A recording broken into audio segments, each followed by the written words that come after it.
السلام علیکم ورحمۃ اللہ وبرکاتہ۔ اللہ سے دعا کرتے ہیں کہ آپ لوگ خیریت سے ہوں گے۔ نیل آرم اسٹرانگ نے چاند پر اذان سنی تو نیل آرم اسٹرانگ نے چاند پر علی ولی اللہ بھی سنا۔ یہ جو معاملہ آیا ہے اور اس کو جو ہے علی مرزا نے جو ہے وہ ہائی لائٹڈ کیا ہے، اور یہ معاملہ کیا ہے وہ آپ کو اس ویڈیو میں دیکھنے کو ملے گا، اور اس میں کتنی سچائی ہے اور کس طریقے کا جو ہے یہ بولا جا رہا ہے، تو اس سے ریلیٹڈ جو ہے ساری چیزیں جو ہے علی مرزا نے ایکسپوز کی ہے، اور جو سچ بات ہے اس کو سامنے لے کر آئے ہیں۔ آپ بھی اس ویڈیو کو دیکھیں، اور اس کو ویڈیو کو دیکھ کر آپ کو ہر چیز کا جو ہے وہ معلومات مل جائے گا، اور آپ اسے خود بھی دیکھیں اور دوسروں کو بھی بھیجیں کہ وہ صحیح معلومات حاصل کر سکیں۔ اللہ ہم سب کو ہدایت کا راستہ دکھائے، اور جو بھی غلطیاں جانے انجانے میں ہوں اللہ معاف فرمائے، آمین ثم آمین۔ سبز رنگ ہوئے 200 سال بھی نہیں ہوئے۔ آپ جا کے گوگل پہ جا کے پوری ہسٹری دیکھ لیں۔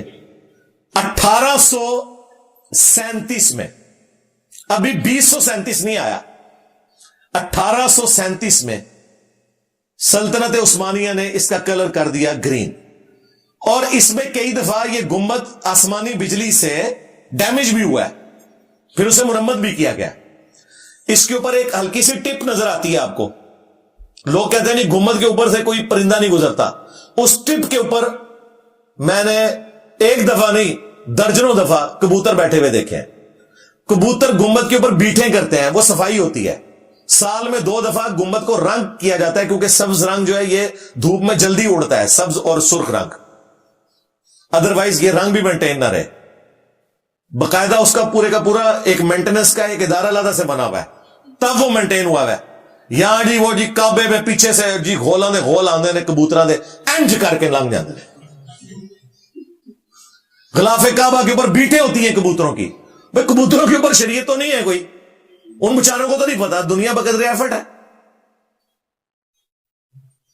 کہانیاں دیو ملائی کس سے کہانیاں بنائی ہوئی ہیں جی، زمزم کا ایک قطرہ ڈال دیں تو سارا پانی زمزم بن جاتا ہے۔ سعودی حکومت نے باقاعدہ فرم ہائر کی ہے کہ زمزم پی کے لوگ بیمار ہو رہے تھے، بعد میں پتا چلا اس میں گٹر کا پانی مکس ہو گیا۔ آپ کے تحت تو وہ گٹر کا پانی زمزم بن جانا چاہیے تھا۔ لو سامو، جاپان کے ایک ڈاکٹر، جاپان نو پتہ ہی نہیں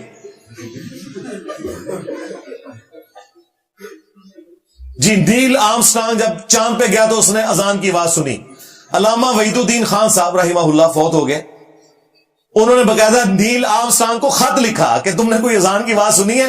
اس نے اپنی ہینڈ ریٹن پورا وہ خط بھیجا، وہ خط ابھی بھی موجود ہے، انہوں نے اپنی کتاب میں لگایا جس میں اس کے سائن ہوئے ہیں کہ بھئی میں نے کوئی اذان کی آواز نہیں سنی۔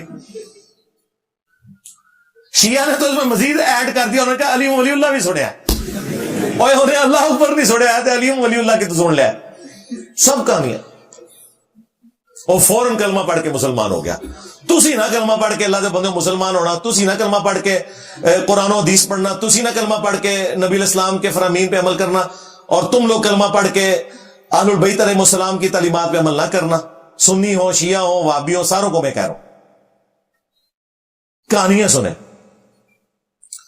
تو وہ گنبد خضرا رکھا، اس وقت مخالفت ہوئی، بس حکمران کر گزرے، حکمرانوں کو کوئی پوچھ سکتا ہے؟ 1837 میں اس کا سبز کلر ہوا، اور یہ پھر پیرلل میں سلطنت عثمانیہ کے ہاتھ حکومت آ گئی، انہوں نے اور بدعتیں اس میں ایڈ کرنا شروع کی۔ 1517 سے 1917 تک 400 سال تک سلطنت عثمانیہ کی حکومت رہی ہے۔ انہوں نے پھر اپنے بھی بدعات بیچ میں داخل کی۔ سب سے پہلے تو کعبے میں 4 مصلے انہوں نے ڈالے، امت کی جمعیت کو توڑا۔ حنفی، شافعی، مالکی، حنبلی، ان بزرگوں کے نام کے اوپر بزرگوں کا قصور نہیں ہے۔ ایک دوسرے کے پیچھے نمازیں نہیں پڑھتے تھے، ویسے کہتے ہیں چاروں امام حق پہ ہیں۔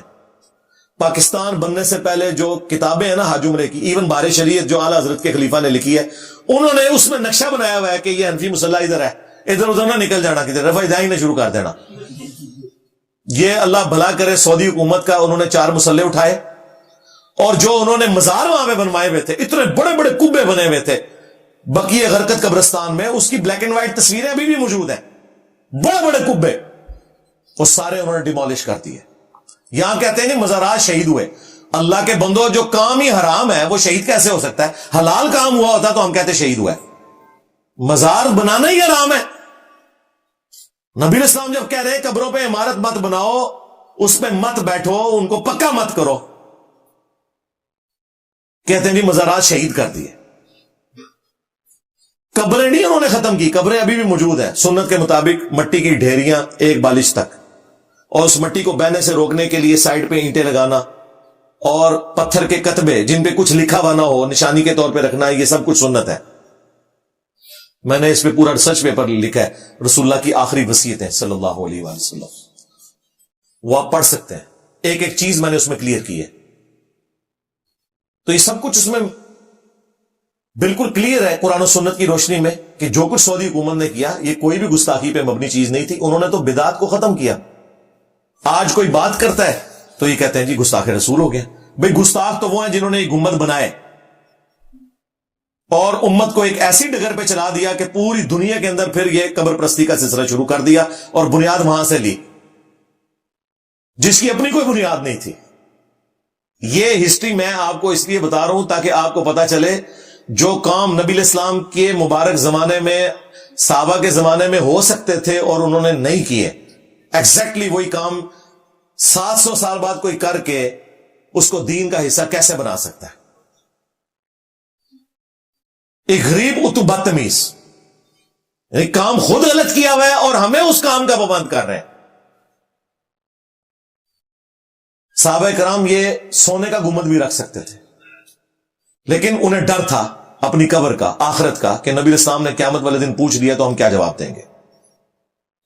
اس لیے میں نے یہ گنبد خضرا کی ہسٹری، قبر رسول صلی اللہ علیہ وآلہ وسلم کی ہسٹری آپ کو بیان کی. وہ ایک ایک امیج ہم لگا دیں گے، جسے شوق ہو وہ دیکھ سکتا ہے کہ یہ ساری کی ساری باتیں جو ہم قرآن و سنت کی روشنی میں بتا رہے ہیں یہ بالکل واضح ہے. اور یہ سب کچھ دیکھنے کے بعد آپ اس رزلٹ پہ پہنچیں گے جو ہم کہتے ہیں کہ مرنے سے پہلے اے مسلمان کر لے اس پہ غور. کتابوں کا خدا اور ہے، بابوں کا خدا اور. کتابوں کا دین اور ہے، بابوں کا دین اور. کتابوں کا پیمبر اور ہے، بابوں کا پیمبر اور. کتابوں کے اولیاء اور ہیں، بابوں کے اولیاء اور. ویسے تو بابے بھی اسی خدا رسول کے ماننے والے تھے، لیکن کتابوں کی مخالفت میں انہوں نے عقیدے اڈاپٹ کیے، اس لیے ہم یہ بات کر رہے ہیں. یہ کہتے ہیں اس نے دو خدا بنا دیے. اور اپنا حال یہ ہے کہ اعلیٰ حضرت نے پوری کتاب لکھی ہے سبحان السبوح، اور فتاوی رضویہ میں انہوں نے لکھا وابیوں کا خدا بدکاری کرتا ہے. ہاں جی، وابیوں کا خدا چوری کرتا ہے. دنیا کی ہر گالی لکھ کے انہوں نے کہا وابیوں کا خدا تو یہ ہے. جب ہم ان کو کہتے ہیں یار وابیوں کا خدا وہی ہے جو آپ وہ کہتے ہیں نہیں، گویا کے. ہاں، گویا کے تو ہڈا ابا ڈائریکٹ جڑا وابیوں کا خدا یہ گالیاں لکھے اور ہم کلیریفائی کریں کہ یہ ہم تعلیمات کے پوائنٹ آف ویو سے بات کر رہے ہیں. ہمیں کہتے ہیں دو خدا بنا دیے تو تمہارے نے تو خدا کو گالیاں دی ہوئی ہیں، پہلے اس کا اسلام ثابت کرو. یہ اپنے بابے سے جان نہیں چھڑا سکتے. اور دیکھیں میں نے بابے ایسے ان کے پکڑے ہیں اور یہ پکڑ کے ان کے ہاتھ میں پکڑا دیے کہ دسو ان کے کرنا دینا دی گیچی تسی مروڑو گے یا میں مروڑا، نس ہی نہیں سکتے. یہ پچھلے دنوں انہوں نے یہ ہنگامہ کھڑا کیا نا کہ جی وہ قادیانی چونکہ نان مسلم ہے تو انہیں قربانی کی اجازت نہیں ہونی چاہیے. میں نے کہا جناب یہ آدھا فتویٰ آپ کوٹ کر رہے ہیں. اعلیٰ حضرت نے احکام شریعت میں لکھا ہے کہ وہابی ہوں، دیوبندی ہوں، اہل حدیث ہوں، رافضی شیعہ ہوں یا قادیانی ہوں، قادیانیوں کو کافروں کو ان کے ساتھ ذکر کیا، یا نیچری ہوں، نیچر کے ماننے والے سر سید احمد خان کے لوگ، یہ 1,00,000 دفعہ بھی اللہ کا نام لیں تو ذبیحہ مردار رہے گا. البتہ یہود و نصارہ کا ذبیحہ حلال ہے اور یہ سب کے سب مرتد واجب القتل ہے. تو بھائی جب تک ٹی ایل پی والے اہل حدیث، دیوبند اور شیعہ کو عید کی قربانی سے نہیں روکتے، قادیانیوں کو نہیں روک سکتے، کیونکہ پورا فتوے میں یہ سارے کٹھے تھے. کتنی دو نمبری ہے. اب چونکہ وہ بن گئے طاقت میں آ گئے ہیں دیوبندی، یہ ان کو روک نہیں سکتے تو قادیانیوں کو سنگل آؤٹ کیا ہوا ہے. اعلیٰ حضرت کا فتویٰ یہ تھا کہ نہ قادیانیوں کی قربانی ہوگی بلکہ یہ مرتد ہے، واجب القتل ہے، بلکہ اہل حدیث بھی، دیوبندی بھی اور شیعہ بھی یہ بھی ان کا بھی ذبیحہ مردار ہے. ہوں منو دسو میں جڑا کہنا کہ ختم نبوت پہ کام نہیں کر رہے, یہ صرف اینٹی قادیانی کام کر رہے ہیں. ختم نبوت پہ کام یہ ہے کہ اعلیٰ حضرت نے فرمایا تھا کہ دیوبندیوں اور اہل حدیثوں اور شیعہ کو بھی قربانی نہیں کرنے دینی. لو سامو, ختم نبوت پہ کام یہ تھا. یہ میں بات الزامی طور پہ کر رہا ہوں, کوئی نصیری سی نہ لے لے, انہوں میں فٹ کر رہا.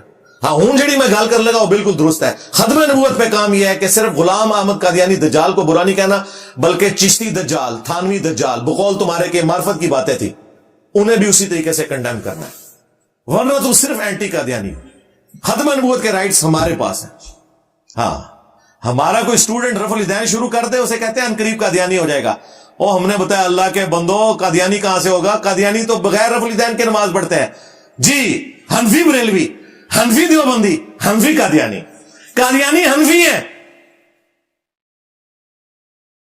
اس سے بڑھ کر جس عبد القادر جیلانی کی تم 11ویں کھاتے رہے بریلوی, اور جس عبد القادر جیلانی کو دیوبندیوں کے بزرگ اشرف تھانوی اور امداد اللہ مہاجر مکی جو ہے وہ غوث اعظم کہہ کے غوث پاک کا دھوبی لکھتے رہے. او غوث پاک کا دھوبی, میں غوث پاک کا دھوبی ہوں. اس دھوبی دی تے میں سوائی کر دیتی سی نا. وہ غوث پاک تو غنیت الطالبین میں نماز کا طریقہ رفع الیدین کے ساتھ لکھ کے گئے ہیں, جو بخاری مسلم میں آیا ہوا ہے. تو تمہاری نماز قادیانیوں والی, تمہاری نماز عبد القادر جیلانی کے بالکل خلاف. ہماری نماز بخاری مسلم میں موجود, اور ہم جس طریقے سے نماز پڑھتے ہیں عبد القادر جیلانی بھی اسی طریقے پہ نماز پڑھتے تھے, کیونکہ وہ بھی بخاری مسلم کے ماننے والے تھے. اور ان سے بھی پہلے امام غزالی, جنہوں نے ٹیکسٹ دیا ہے پوری تصوف کو, کیمیائے سعادت میں انہوں نے نماز کا طریقہ یہی لکھا ہے رفع الیدین کے ساتھ. اور تم تو اپنے بابوں کے بھی غدار نکلے. کن گراؤنڈز کے اوپر کھڑے ہوئے؟ لوگ کہتے ہیں یار یہ بابے بیچ میں کہاں سے آ جاتے ہیں؟ بابے ہر بار آن گے, ہاں, کیونکہ انہوں نے کام پایا ہے. انہوں نے عزتیں ویل کی ہیں اللہ اور اس کے رسول کے نام کے اوپر, چندے بٹورے ہیں. مکے اور مدینے کی آوازیں لگا کے انہوں نے سواریاں سوار کر کے اپنی درگاہوں پہ پھینکی ہیں. تو دیکھو اللہ تعالیٰ نے ان سے کیسا بدلہ لیا ہے کہ 1200 سال میں جو انہوں نے عزت ویل کی تھی نا, 12 سالوں میں کتنی مٹی ان کی پلید ہوئی ہے. ہمارا ایک نعرہ انہیں لے ڈوبا ہے, میرے نبی سا ہائی کوئی نہیں, تیرے بابے تھے شاہی کوئی نہیں. صلو علی محمد وآل محمد, اللہم صلی علی محمد وعلی آل محمد واصحاب محمد وازواج محمد وامت محمد اجمعین الی یوم الدین, آمین.